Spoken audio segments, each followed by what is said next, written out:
So who is still, oh, change my settings there.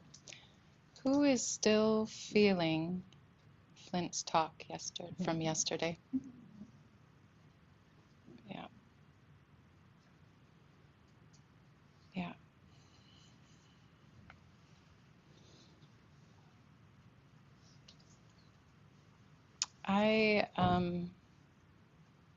I'm going to start by talking about my experience or my introduction to the Heart Sutra. And probably the first time that I actually chanted the Heart Sutra was at the San Francisco Zen Center. We had probably explored it as a Sangha by then, but we were not doing service at that point. But I was in the Buddha Hall and on a personal retreat there, and we started to chant, and I had no idea what we were saying. I had no idea what it meant, but the energy was high and strong and penetrating. And I remember saying to Flint, I don't know what that was. And in particular, the words, no eyes, no ears, no nose, no tongue, no body, no mind, it just kept playing in my head. And he said, Kim, let it in. And I thought, okay. Then I went, I think it was the following year, on a personal retreat to the Vermont Zen Center. And similarly, a much more formal setting. And this time we were chanting in Japanese. And we were sitting in the zendo, and then we all went to the Buddha Hall, and a woman who was very sweet kind of said to me as we went, you don't have to understand to understand. And that really stayed with me. And it wasn't until preparing this talk that I remembered that on that altar, sitting in the middle was the picture of a young boy who had died. It was one of the practitioner's sons. And as we chanted just like right to his heart, right to him. And I can still see his face. Yeah. You don't need to understand to understand. In the book Infinite Circle by Bernie Glassman, I was hearing that message again, where he said, some people say it's not necessary to read the Heart Sutra in its English translation, that the essence of this wisdom literature can be achieved by just chanting it in the original Sanskrit. When you truly just chant the Heart Sutra, all of it is contained in the act of just chanting. When we chant in such a way that nothing else is happening, that all our concentration, all our mental and physical energies are condensed into just being the sound ah, the first syllable of the original text from Avalokiteshvara. That is all that exists, just ah. Just the elimination of any trace of separation between subject and object, which is nothing but our zazen itself. If we put all our energy into just chanting in this manner, there is no separation, and that state of no separation is the state of shunyata, or emptiness, or what I also call not knowing.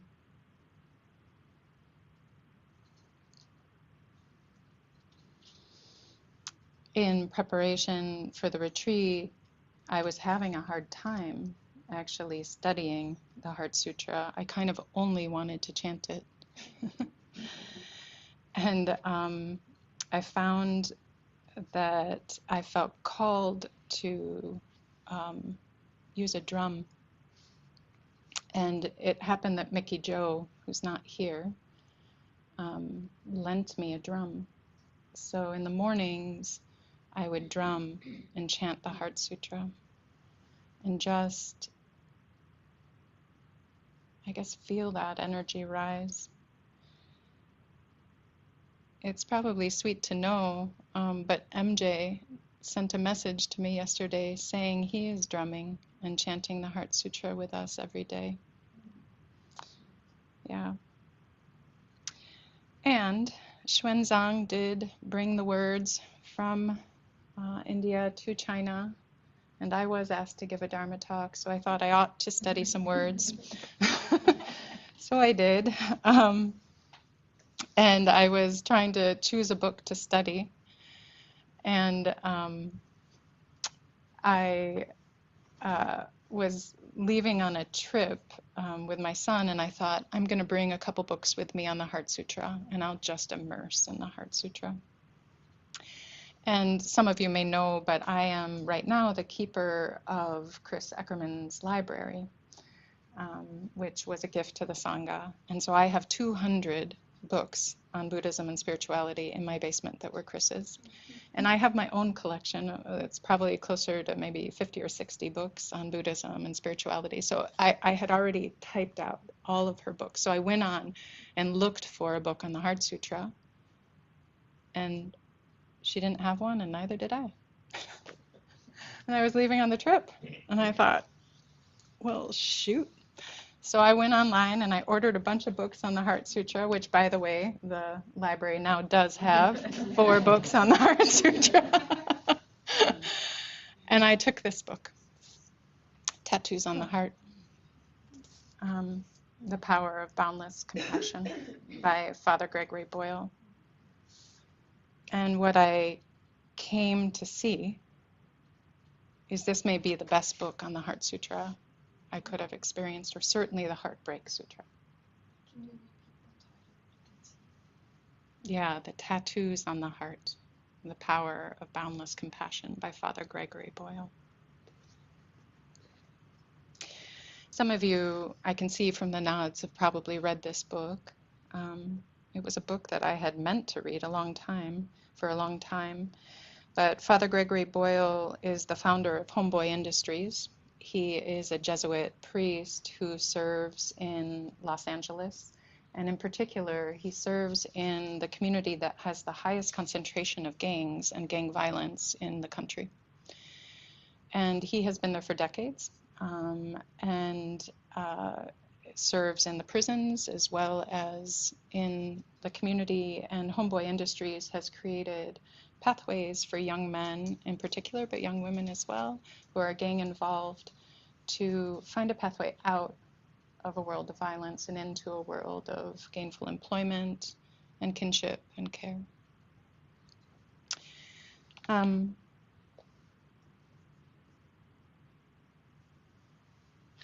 My sense is there are many, many things that tattoo our hearts.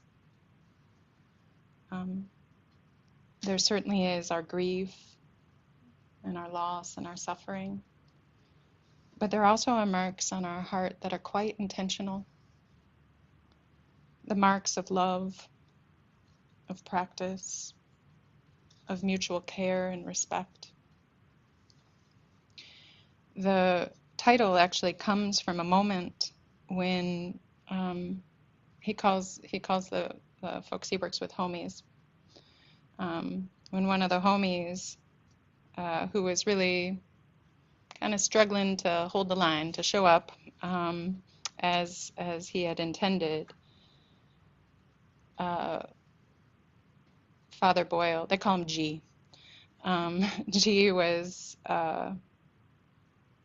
offering him some care, and in particular, giving him a little bit of a pep talk and telling him, that not only does he belong, but it's more than he belongs, that he is a giant among men, for the courage that he's had to change his life. And at the end of that, the young man said, "Damn, G, I'm going to tattoo that on my heart." In Africa, they say a person becomes a person through other people. Um, and we are indeed shaped by one another. And I think from a Buddhist perspective, we would say it's beyond people. We are shaped by all the causes and conditions. And I think the Heart Sutra seems to be about a heart moving towards the grace-filled freedom of kinship and belonging, of knowing that every mark we carry on our hearts, every doubt, every fear, every aversion, every delusion actually belongs, that there is space for it all. My sense is this is the realization that Kathy was talking about. Realization like this. Realization of the groundless ground. The subtitle, as I said, is The Power of Boundless Compassion. Yesterday, Flint noted that the Heart Sutra is being offered by the Bodhisattva of compassion, Avalokiteshvara. That this wisdom beyond wisdom has only one path. It breaks open our hearts, wakes us up to our nature. He said, what is realized is compassion. The true heart and mind break apart all concepts and strategies that bind us to the self-centered dream. This true heart-mind is where bodhicitta, or boundless compassion, resides. Flint called it, and I love this, impersonal, boundless love. Love beyond love. After the talk yesterday, I was feeling very grateful that Flint gave such a broad overview of the entire sutra, because when I did crack open those other books that arrived after my trip, if I'm honest, I didn't get past the title of the sutra. It is big. Just those words are big. So the title is Maha Prajna Paramita Hridaya. So that's the title of the sutra. And Maha, translated, means great. And it's great in both quantitative ways and qualitative ways.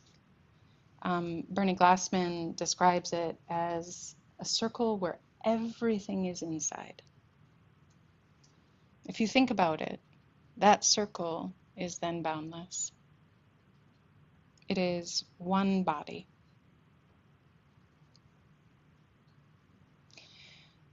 There has been this beautiful emergence of the Maha Sangha over the last year, initially offering a Paramitas class. And it is this merging of bodies that are taught by Flint into one great body. It's that sort of energy.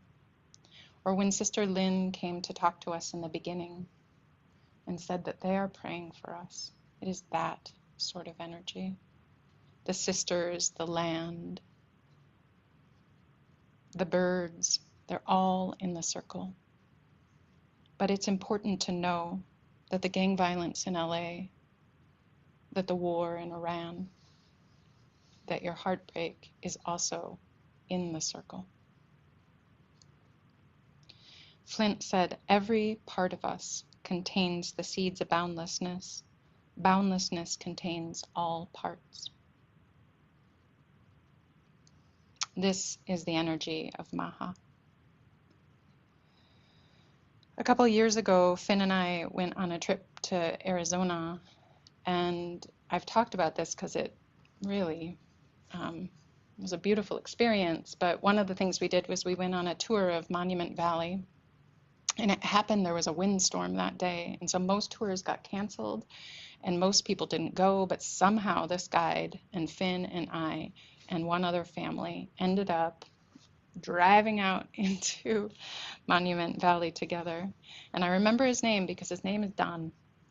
And I swear he is like a brother of another mother to you, Don, because he had your soft energy. And yeah, he was a teacher, I guess I'll say. He was a teacher. But one of the things he shared, so he's a Dene man, so of the Navajo culture and peoples, and an elder. And he held up his palm at one point, and he said, "This represents your family. This is you. This is your mother. This is your father. This is your paternal grandfather, and this is your maternal grandfather."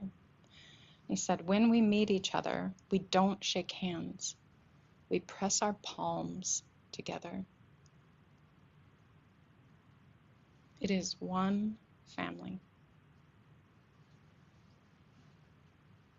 Maha. The next word is prajna. And this is actually where I spent most of my confused energy. Because the word wisdom is not the word wisdom in the typical sense. Bernie Glassman says it is wisdom without judgment, simply reality. In a way, the definition of emptiness could be simply reality. Suzuki Roshi said, to practice is to open yourself up to everything you see as the embodiment of the truth. No judgment, just renunciation. I had studied the paramitas, actually quite recently in that Mahasanga offering, and realized that I still thought of wisdom as something that I attained, as something that landed in me.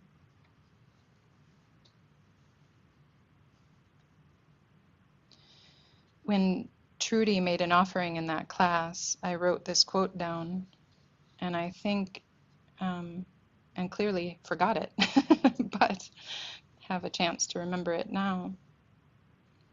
She said, resting your forehead against the body and breath of life. That is the energy of prajna. Bernie Glassman said, when our ideas and concepts drop away, so does the separation from what is, and the very functioning of this non-separation is what we mean by prajna.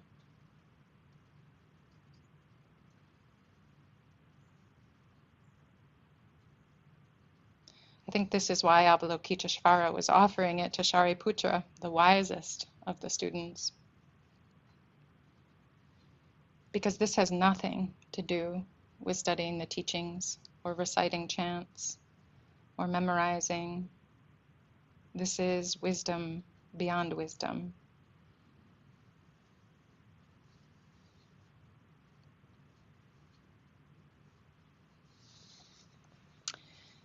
The next word is paramita, which translates to perfection, or more directly, to having gone to the other shore.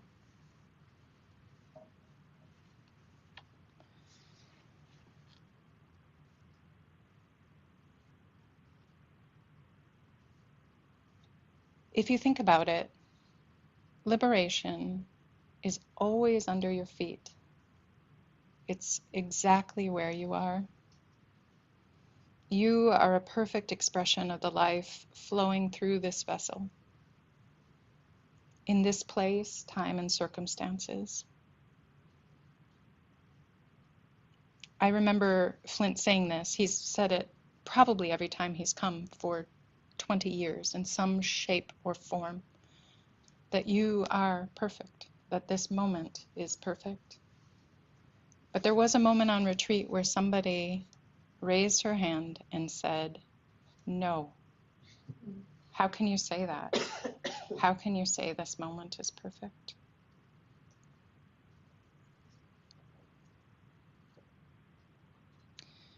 And I believe what he said is perfect does not mean preferable. That we are an expression of everything that came before us.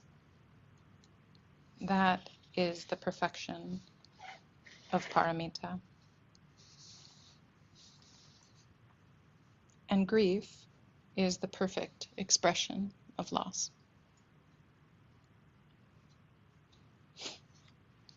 So this is another quote from Bernie Glassman. Because perfect means neither good nor bad, just what is as it is, even the murder of a child is perfect in this sense. It is just what it is.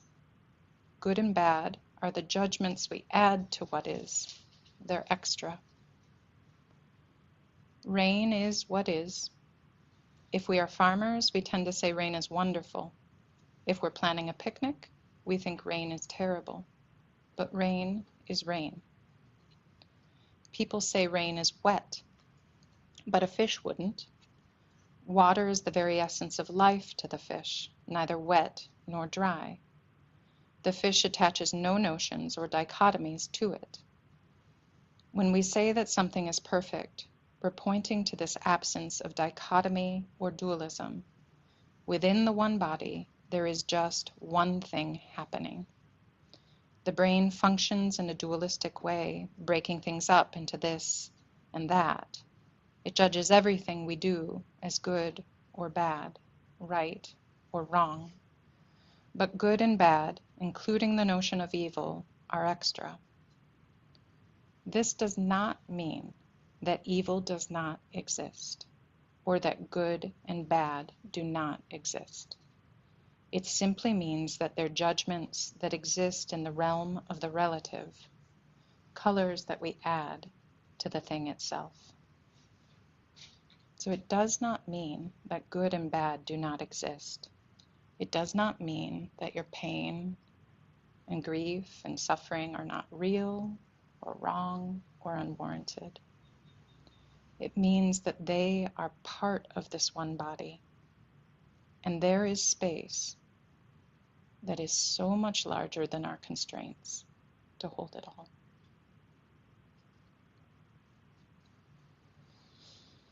In Tattoos on the Heart, there is a scripture that Pastor Greg Boyle shares.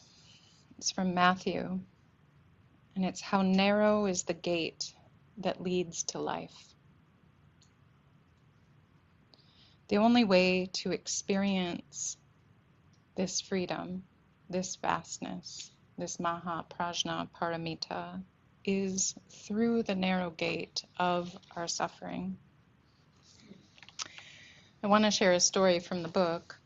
I could read you, honestly, just about any page in here, and it would be meaningful and relevant. But I'm going to share a story about a narrow gate that is walked through by a young man named Caesar. And Caesar calls Father Boyle like a week out of prison. He's been in prison for 4 years. He spent much of his young adolescence in and out of prison or jail. And he tells him that his lady, which is what he called her, I'll just say, had burned his clothes when he had gotten out of jail. So he clearly did something. So they had a conflict, let's just say. So his clothes were all burned. He had no clothes. So he was calling to ask Father Boyle for some clothes. And he said, sure, let's go. So he had known this young man since he was a young person, and he went and picked him up and took him to JCPenney's. And he had not seen him in these 4 years, and he said that this is what my son would say, he was swole. He was like big muscle guy. He was completely tattooed, and he looked kind of menacing, kind of intense. So there they are in JCPenney's choosing clothes.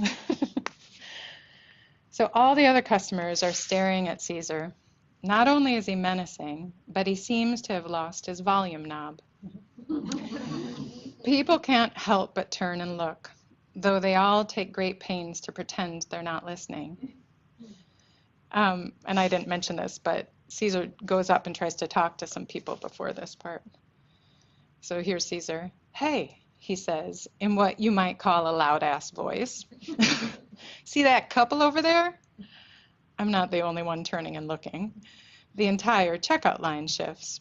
Caesar points to a young couple with a tiny son. Well, I walk up to that guy and I look at him and I say, hey, don't I know you? And this Ruka grabs the Morito, the little baby, and holds him and shakes her head and says, no, we don't know you. All paniqueado. Then the Vato looks at me like he's gonna have a damn paracasia, a heart attack. And he shakes his head. No, I don't know you. Then I look at him more closer and I say, oh, my bad. I thought you were somebody else. And they got all relaxed when I say that. He takes a breath. I mean, damn, G, do I look that scary? I shake my head no and say, yeah, pretty much, dog. The customers can't help themselves and we all laugh. I drop Caesar off at his friend's apartment. He becomes quiet and vulnerable, as frightened as a child displaced by shifting ground. I just don't want to go back.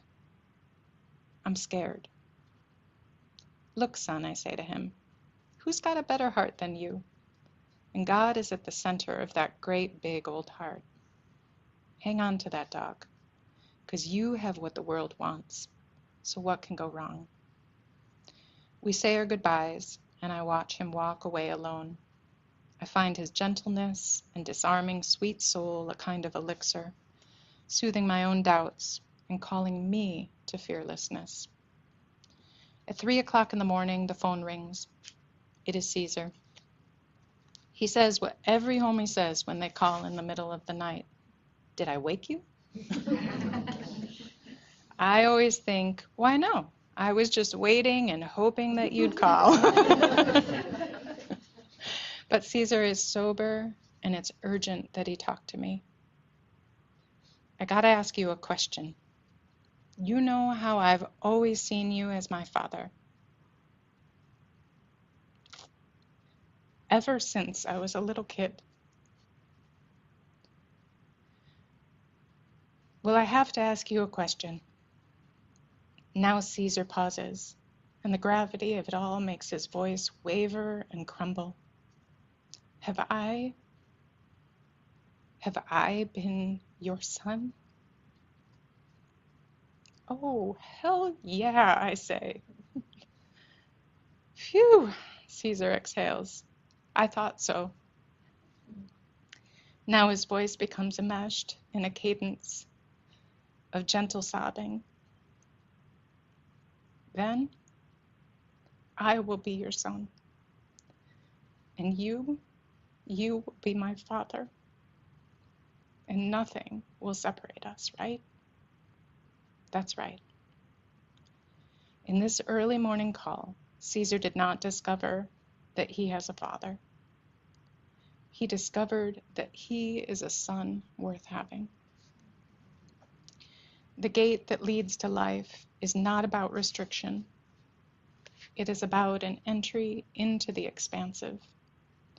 There is a vastness in knowing you're a son or daughter worth having. We see our plenitude in God's own expansive view of us.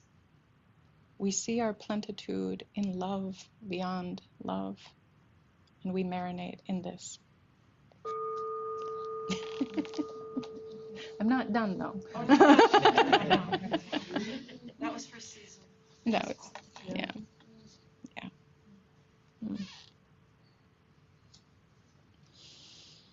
The loss, the violence, the trauma and grief that Caesar has gone through in his young life, none of that had changed. In fact, the loss and suffering is the Dharma gate. It's the current that carries us to the other shore, knowing that we are loved and we are love. In fact, we are kin. This is love beyond love.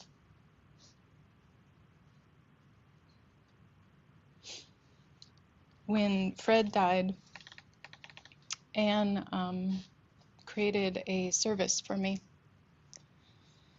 And in the service was the Heart Sutra.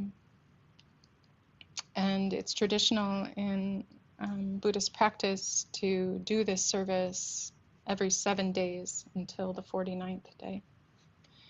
And so I would go and to Fred's grave and do the service every week.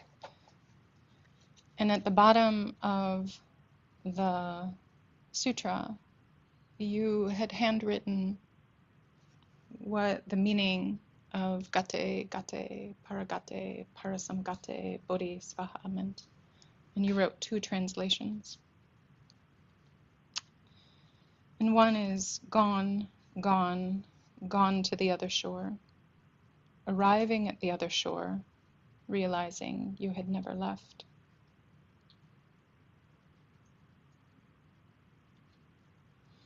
The other shore, nirvana.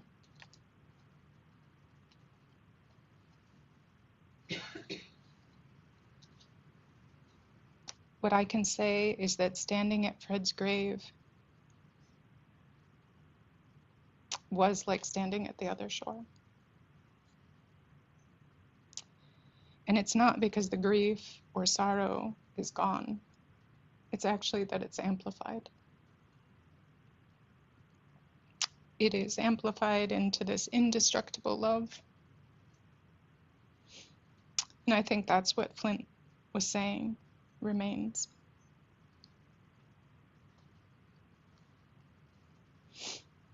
Okay, we still have 2 more words. Okay, we're okay. And I'm not going to say much about them. But the next word is hridaya. And quite simply, that translates to heart. And just like we said in the opening, this text is seen as an essence text. It is the distillation of all the Shunyata teachings. And that is what hridaya means. And then the last word is sutra, which has the same root as suture.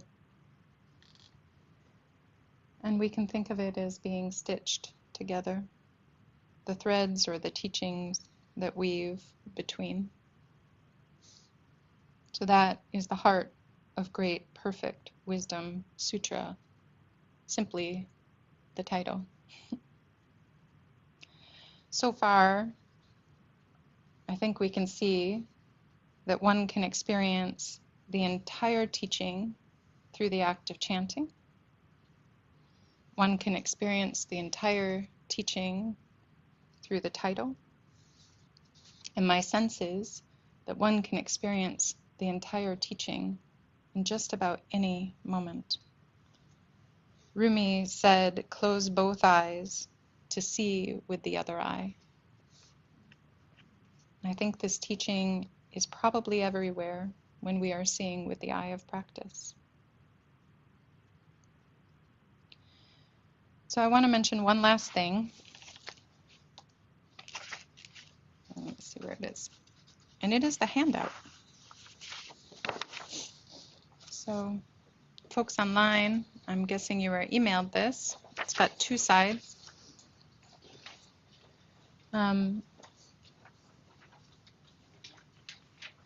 And I offer it mostly because I found it so darn helpful. On this side are the 5 skandhas, and you can see the way they overlap and create this sense of self. But on this side,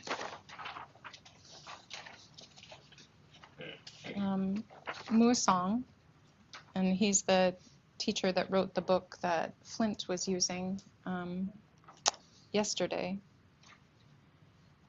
And this is not from that book, actually, but Flint shared this with me a while ago, and I just keep thinking about it. I guess just like I was thinking about the Heart Sutra. So I'm trying to let it in as well. The primary lesson from the Heart Sutra is the intersection of shunyata, emptiness, and the bodhisattva path. How realizing this one whole activity is the gateway to boundless compassion, to this impersonal, boundless love. And what Musang is showing us is that we cannot move from self, from our fixations, directly to an open, boundless, compassionate heart. We actually have to move to decentering. We have to be able to touch in to the empty quality and nature of reality, to pull ourselves out of the self-centered dream.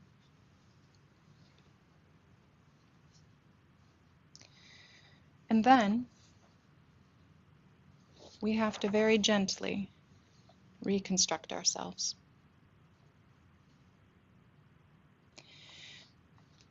I read a story about a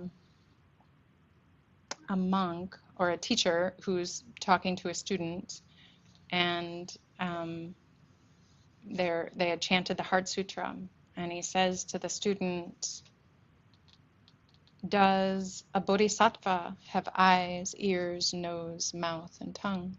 And the student says, "No, a bodhisattva does not have eyes, ears, nose, mouth, and tongue." And the teacher grabs his nose and twists it. And the student says, "Ow, that hurts." And the teacher says, "How does it hurt if you don't have a nose?" It is important, and we cannot ignore these soft mammal bodies, this relative world and life. We cannot ignore the social, the environmental, the economic conditions that we live in. There is only one place to wake up, and it is in this human body, in this time, in this place, and in exactly these circumstances. I've been thinking about Flint's encouragement and his prompt for us during open period yesterday. How would boundlessness sit? How would boundlessness walk? In a way, I would like to add this word gentle to the reconstruction. So as we gently sort of hold ourselves in the vastness of shunyata, as we gently care for this mammal body and heart, I want to ask myself, how would boundlessness pay my credit card bill? Really? How would boundlessness attend to her family conflict? How would boundlessness respond to unkindness, to greed, to hatred, to delusion? How would boundlessness parent boundlessness? That is definitely one I'm thinking about, as my boundlessness wants to go to the Mifflin Block street party this weekend. Yeah. I love how on the bottom it says, lifetime after lifetime of work. Yeah. We are always being deconstructed and reconstructed. Deconstructed and reconstructed. It never stops. And then we come to the recentering, to this place of a broken open heart.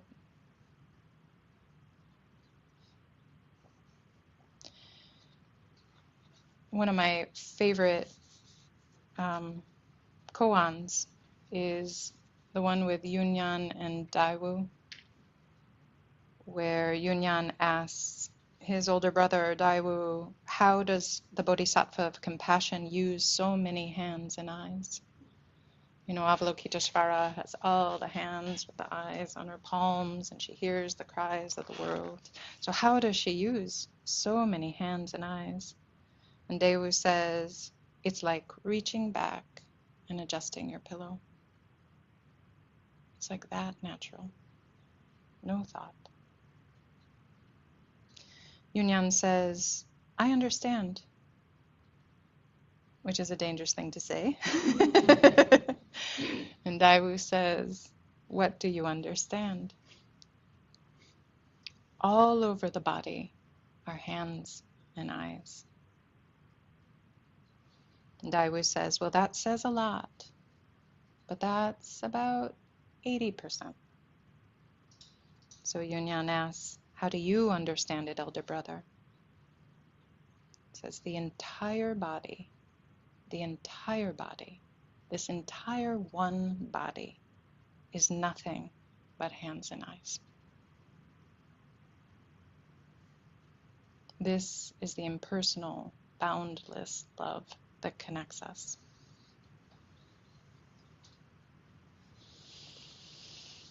In Tattoos on the Heart, Father Boyle, in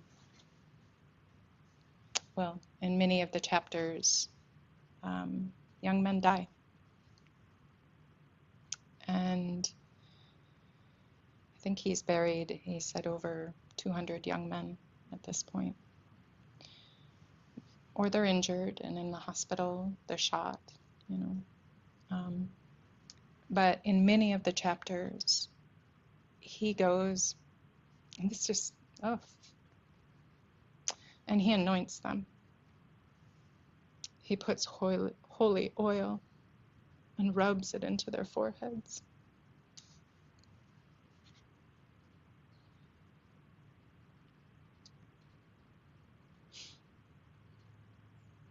And I guess that's what I want to say to you all, is that you are anointed. That you are the Buddha. You are the way and the light. And that your practice and this path, this vow, it anoints the entire world.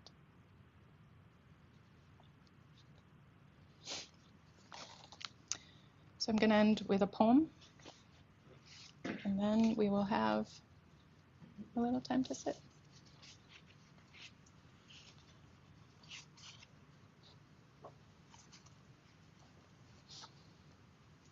This is called With That Moon Language. Admit something. Everyone you see, you say to them, love me. Of course, you do not do this out loud. Otherwise, someone would call the cops. Still though, think about this. This great pull in us to connect. Why not become the one who lives with a full moon in each eye, that is always saying, with that sweet moon language, what every other eye in this world is dying to hear.